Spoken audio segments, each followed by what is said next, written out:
Is your Hallmark application not working currently? Well, here are some things that you can do to ensure that the app gets to working again. First, you need to make sure that your device is connected to an internet connection. Swipe down on the control center and turn on your Wi-Fi or cellular data to connect to a network. By doing so, you shouldn't be facing any internet issues while using the application.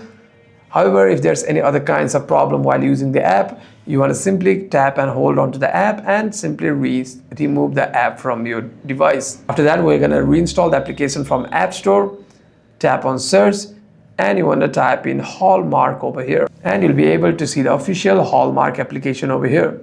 Tap on this download option beside it and you'll be able to download the application. And the application will be downloaded.